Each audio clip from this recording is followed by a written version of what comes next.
నాయనా. పంతులు గారు కూర్చోండి కూర్చోండి. కూర్చోండి, నీళ్ళు తీసుకొని వస్తా. సరే నాయన.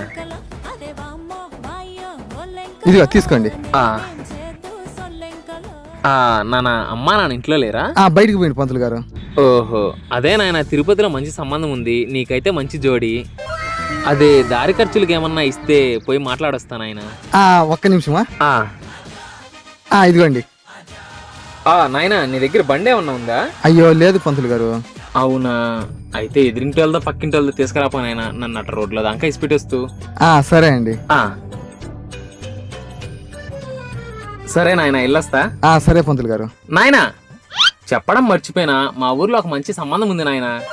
వాళ్ళకి మనం ఎంత చెప్తే అంత. ఇక్కడే పక్కనే 70 కిలోమీటర్లే. నువ్వు ఒకసారి చూసి ఓకే అనుకో, మిగతా అంతా నేను మాట్లాడతాను ఆయన. ఎక్కండి పంతులు గారు, పోతాం. 500కి పెట్రోల్ పట్టండి. సరే నాయన నాయన నాయన, ఒక్కసారి రాపు.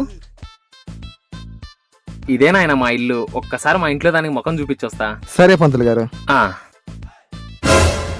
నాయన, ఏంది నాయన ఈ డ్రెస్ వేసుకొని వచ్చినావు? ఈ డ్రెస్సులో అమ్మాయి నిన్ను చూస్తే ఏమన్నా బాగుంటుంది చెప్పు నాయన.